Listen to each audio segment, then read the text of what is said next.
नमस्कार विद्यार्थी मित्रांनो, तुमचं स्वागत आहे आपल्या बी द बेस्ट या यूट्यूब चॅनलला. आणि आज आपण बघतो आहे क्लास 6 मराठी याचा जो 4th लेसन होता अनुभवांच्या खाणी, या लेसनचा क्वेश्चन आन्सरचा व्हिडिओ आज अपलोड करतो आहे. तर या अनुभवांच्या खाणी याचा एक्सप्लेनेशनचा व्हिडिओ मी आधीच अपलोड केलेला आहे, तुम्ही तो जाऊन बघू शकता. आणि व्हिडिओला लाईक, शेअर आणि सबस्क्राईब करायला विसरू नका, जेणेकरून नवीन येणारे अपडेट्स तुमच्यापर्यंत पोहोचतील. तर चला, अनुभवांच्या खाणी प्रश्न उत्तर आहे. आपला प्रश्न क्रमांक पहिला आहे, का ते लिहा. कारण आपल्याला लिहायचं आहे. घरी येताना सौरभचा चेहरा हा फुललेला होता. कारण का फुललेला होता, त्याला का बरं आनंद झाला होता. शाळेत झालेल्या अनुभवांच्या खाणी या म्हणीवरील स्पर्धेत त्याचा प्रथम क्रमांक आला होता आणि त्याला बक्षीस मिळालं होतं. त्यामुळे त्याला खूप आनंद झाला आणि त्याच्याचमुळे त्याचा चेहरा खूप आनंदित, प्रफुल्लित दिसत होता, नाही का. आता आपला दुसरा क्वेश्चन आहे, सौरभ घरी आला तेव्हा आई घरी नव्हती. कारण आई कुठे गेली होती, ती शेजारच्या राधा काकूंकडे गेली होती, म्हणून आई घरी नव्हती, है ना. देन ई नंबरचा क्वेश्चन आहे, सौरभच्या शाळेने एक उपक्रम घेतला. कारण मराठी भाषेला अभिजात भाषेचा दर्जा मिळाल्याच्या निमित्ताने काय झालं, लेखकांच्या भेटीतून म्हणी व वाक्प्रचारांचं महत्त्व विद्यार्थ्यांना समजावं आणि त्यांना त्यांचं महत्त्व समजावं आणि त्याच्यासाठी त्यांनी त्याच्यावर एक स्पर्धा घेता यावी, यासाठी हा एक नवीन उपक्रम त्यांनी शाळेमध्ये राबवण्यात आलेला होता. आणि नंतरचा आपला क्वेश्चन आहे, आजी चकित होऊन सौरभकडे का पाहत राहिली. कारण सौरभने शरीराच्या अवयवावर आधारित अनेक म्हणी भराभर सांगितल्या आणि आजीला कल्पनाच नव्हती की सौरभला इतक्या म्हणी पाठ झालेल्या असतील. आणि हे बघून आजी काय झाली, चकित झाली. सौरभकडे उत्साहाने, आनंदाने बघत होती. आता आपला दुसरा क्वेश्चन आहे, प्रश्न क्रमांक 2, कोणते लिहा. आपल्याला उत्तरं इथे लिहायची आहे. बघा, राधा काकूकडे कोण गेली होती. राधा काकूंकडे कोण गेलं होतं, आई गेली होती, बरोबर. म्हणी व वाक्प्रचार या पुस्तकाचे लेखक कोण होते, डॉक्टर कोण होते, अरुण जोशी. डॉक्टर अरुण जोशी हे होते. धाड म्हणी सांगणारा कोण होता, कोणी म्हणून दाखवल्या पटापट सगळ्या म्हणी. कोण होता तो, सौरभ, बरोबर. आणि सौरभकडे कौतुकाने पाहणारी कोण होती, आजी. त्याची आजी सगळ्याकडे उत्साहाने, कौतुकाने त्याच्याकडे पाहत होती. देन आपला नेक्स्ट क्वेश्चन आहे, 2 ते 3 वाक्यात आपल्याला उत्तरं लिहायची आहेत. आता प्रश्न क्रमांक 3 हा आहे. बघा आता काय दिलेलं आहे, म्हणींवर आधारित स्पर्धेची अट कोणती होती. तर इथे उत्तर आहे, स्पर्धेची अट अशी होती की स्पर्धकांनी विचारलेल्या म्हणींमध्ये आपल्या शरीराच्या कोणत्याही एका अवयवाचा उल्लेख करणं अनिवार्य होतं. अशाच अवयवांवर आधारित म्हणी स्पर्धकांनी सांगायच्या होत्या. मग कोणती अट होती की तिथे विद्यार्थ्यांनी आपल्या बॉडी पार्ट्स आहे त्या बॉडी पार्टपैकी कुठला तरी एखादा पार्ट घ्यायचा आहे आणि त्याच्यावर आधारित आपल्याला म्हणी म्हणून दाखवायचे आहे, अशी ती अट होती. आता दुसरा प्रश्न क्रमांक बघा, हा प्रश्न आहे, ही स्पर्धा मी आजीमुळे जिंकलो असं सौरभ का म्हणाला, त्याने का बरं असं म्हणून दाखवलं. तर मग सौरभ काय म्हणतो तिथे, सौरभची आजी घरात वावरताना, उठता बसताना सहजपणे अनेक म्हणींचा वापर करत असे. मग त्यामुळे काय व्हायचं, आजीच्या तोंडून नेहमी ऐकल्यामुळे सौरभला न कळतपणे शरीराच्या अवयवांवर आधारित अनेक म्हणी माहीत झाल्या होत्या आणि म्हणून ही स्पर्धा तो आजीमुळे जिंकलो असं तो म्हणाला.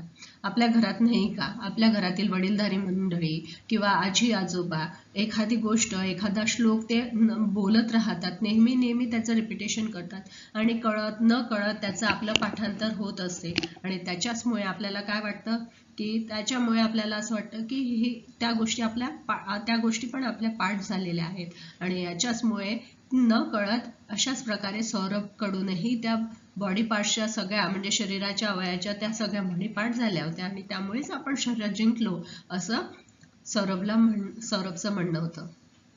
आता नेक्स्ट क्वेश्चन आहे आपला, म्हणी व वाक्प्रचार यांची वैशिष्ट्ये कोणती होती? म्हणी व वाक्प्रचार हे कशाचं आहे? भाषेचं वैभव असून ते अनुभवांची खाण असतात. बरोबर आहे. प्रत्येकाला जे अनुभव येतात, प्रत्येकाला जे एक्सपिरियन्स येतात, त्याच्यावरून ह्या म्हणी तयार होत असतात.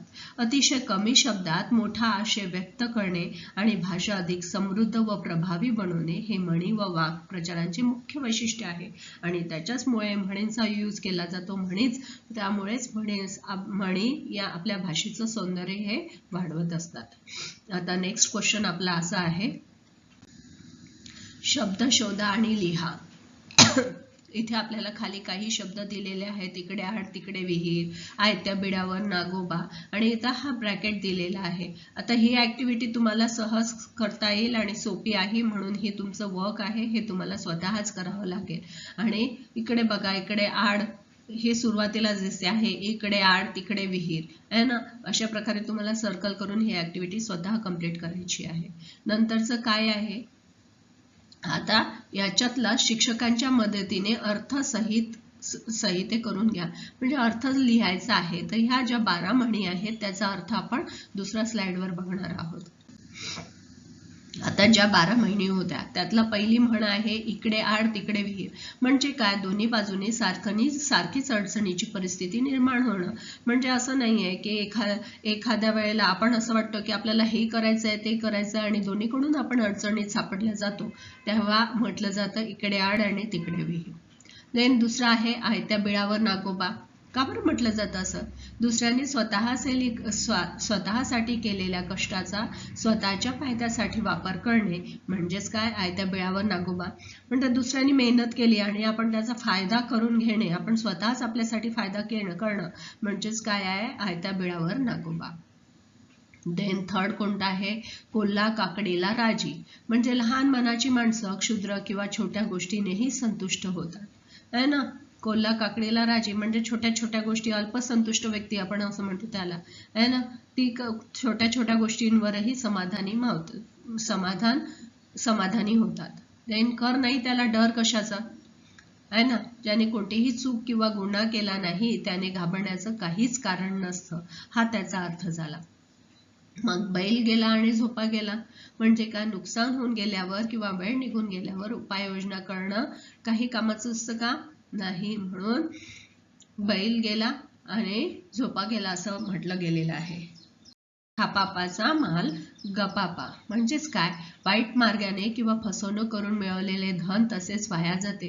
म्हणजे ते नाहीये, आपलं नाहीये, आपण दुसऱ्याचं वाईट मार्गाने चोरी करून किंवा दुसऱ्यांना फसवून जे आपण धन मिळवलं ते आपल्याला फसवणूकच देते, त्याचा आपल्याला कधी आयुष्यामध्ये फायदा होतो का, नाही. हे त्याचं आहे हापापाचा माल गपापा. देन 7वा आहे, नावडीची मीठ अळणी. म्हणजे काय, नावडत्या माणसाने किती चांगली गोष्ट केली तरी त्यात दोषच दिसतात.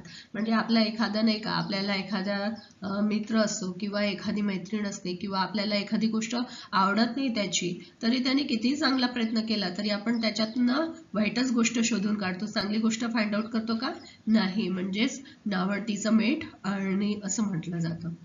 करावे तसे भरावे म्हणजे जसं कर्म करावं तसं त्याचं बरे वाईट फळ मिळत असतं. देन गाव करी ते राव न करी. म्हणजे जी गोष्ट सर्वसामान्य लोक एकत्र करू शकतात ती एकटा श्रीमंत व्यक्तीही करू शकत नाही. म्हणून काय म्हणते, श्रमाचं म्हणजे सार्वजनिक श्रमाचं ते फळ, ते एकजुटीचं जे मिळालेलं असते ते फळ, ते खूप मोठं असते. ते एकाने केल्यापेक्षा ते सगळ्या ग्रुपनी केलं, सगळ्यांनी मिळून मिसळून केलं तर त्याचं मिळणारं फळ हे कधीही मोठंच असते. अति तिथे माती म्हणजे कोणत्याही गोष्टीचा अतिरेक हा शेवटी नुकसानीला कारणीभूत ठरतो. आणि नंतर आहे बाप तसा बेटा. वडिलांचे गुण, स्वभाव, वर्तणूक मुलांमध्ये येतात. आपण म्हणून म्हणतो की कसं आहे की कोणासारखा निघाला, आपण घरातला एखादा व्यक्ती निघाला, हुशार निघाला तर आपण म्हणतो कोणासारखा निघाला येतो आहे ना. तसंच बाप तसा बेटा. देन गर्वाचे घर खाली ही शेवटची म्हण आहे आपली. गर्विष्ठ माणसाला शेवटी कधी ना कधी अपमानित व्हावेच लागते. या अशा 12 म्हणी दिलेल्या आहेत आणि त्याचा अर्थ आपण इथे बघितलेला आहे. आता नेक्स्ट आपला प्रश्न क्रमांक 3 आहे, समानार्थी शब्द आपल्याला लिहायचा आहे. इथे मी डायरेक्ट दिलेला आहे, शाळा म्हणजे विद्यालय, घर म्हणजे गृह, हात म्हणजे हस्त. आणि या लेसन मधला सगळ्यात शेवटचा क्वेश्चन आहे प्रश्न क्रमांक 4. हात व हस्त हे एका जातीचे शब्द आहेत. हात आणि हस्त, बरोबर. खाली शब्दात हात व हस्त लपलेले आहेत. आता मी इथे हात व हस्त याचे शब्द इथे लिहिलेले नाही आहेत, ते टेक्स्टबुक मध्ये आहेत. जसं बघा, हातोडा, हात कंकण, हातकडी, हस्तक्षेप, हे काय झाले, हाताशी संबंधित आपले शब्द झाले. असेच इतर अवयवांवर आधारित शब्द शोधायचे आहेत आणि लिहायचे आहे. आता इथे पाय बघा, पायावर आधारित, पाय किंवा त्यालाच काय म्हटलं जातं, पद किंवा चरण असं म्हटलं जातं. मग पायवाट, पायाने चालून तयार केलेला छोटासा रस्ता. पाय पुसणं झाला शब्द पाय येते. पादत्राणे म्हणजे आपण जी चप्पल वगैरे घालतो त्याला. पदोन्नती म्हणजेच नोकरीत वरचढ, प्रमोशन आपण त्याला म्हणतो. चरण कमल म्हणजे कमळासारखे पवित्र पाय, असं झालं. आता डोळावर संबंधित आधारित शब्द आपल्याला करायचा आहे. नेत्रदान म्हणजे मृत्यूनंतर आपण जे डोळ्याचं दान करतो त्याला नेत्रदान म्हणतात. डोळे झाक म्हणजे दुर्लक्ष करणं, बरोबर. नेत्रदीपक डोळे दिपवून टाकणारे. नयनरम्य म्हणजे डोळ्यांना आनंद देणारं. कान, आता कान हा पण आपल्या शरीराचा एक अवयवच आहे, म्हणजे कान गोष्टी, बरोबर. कान उघडणी करणे म्हणजे चूक समजावून सांगणं, आहे ना. कळणं मधुर, कानाला ऐकायला गोड वाटणारं. देन तोंड म्हणजे मुख, आपला चेहरा, मग त्याच्यावर तोंडपाठ हा एक शब्द झाला. मुखवटा, बरोबर. छोटा मास्क आपण म्हणतो त्याला मुखवटा. मुख्याध्यापक म्हणजे शाळेतील आपले प्रमुख शिक्षक असतात. आता गळा, घसा याच्यावर आधारित. कंठस्थ म्हणजे एखादी कविता तोंडपाठ होणं, म्हणजे गळ्यातलं ताईत म्हणजे अतिशय लाडकी किंवा प्रिय व्यक्ती. अशा प्रकारे आपण शरीराच्या इतर अवयवांवर आधारित शब्द शोधून काढलेले आहेत. मित्रांनो, हा व्हिडिओ इथे संपलेला आहे. तुम्हाला कसा वाटला कमेंटमध्ये जरूर कळवा आणि व्हिडिओला लाईक, शेअर आणि सबस्क्राईब करायचं विसरू नका. थँक्यू.